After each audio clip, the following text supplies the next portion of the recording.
Sa isang malayong bayan, may isang binatang nagngangalang Juan. Kilala siya sa kanyang tapang at talino. Isang araw, nabulabog ang kanilang tahimik na pamayanan dahil sa isang higanteng naninirahan sa tuktok ng bundok. Ang higante ay madalas bumaba sa bayan upang kumuha ng pagkain at manakot ng mga tao. Takot na takot ang lahat at walang sino man ang nangahas na labanan siya. Kailangan nating gawin ang isang bagay, sabi ni Juan sa mga kapwa niya kabataan. Hindi tayo pwedeng mabuhay sa takot habang buhay. Ngunit ang lahat ay umiling. Sabi nila, napakalaki at napakalakas daw ng higante. Paano nila ito matatalo? Hindi nagpatinag si Juan. Nag-isip siya ng isang plano. Alam niyang hindi niya kayang talunin ang higante sa lakas, kaya gagamitin niya ang kanyang isip.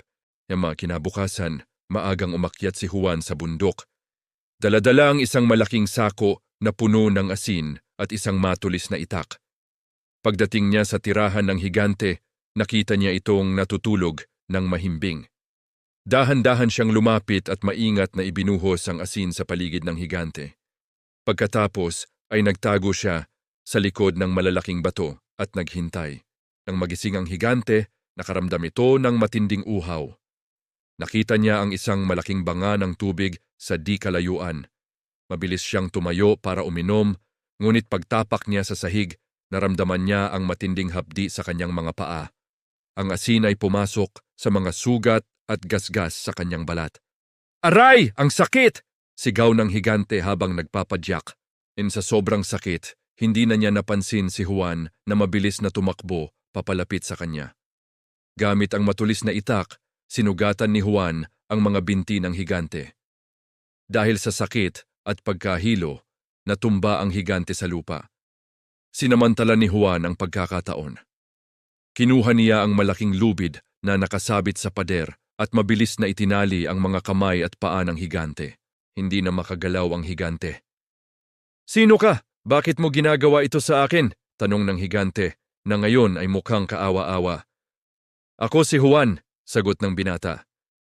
Ginawa ko ito dahil sa pananakot at panggugulo mo sa aming bayan.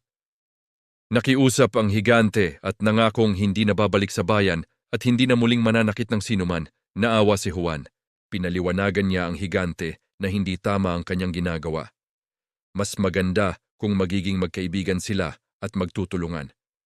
Mula noon, naging mabuting magkaibigan si Juan at ang higante. Tinulungan ng higante ang mga taga-bayan sa mga mabibigat na gawain at bilang kapalit, binibigyan siya ng masasarap na pagkain. Nagkaroon ng kapayapaan at kasaganaan sa bayan dahil sa katapangan at talino ni Juan.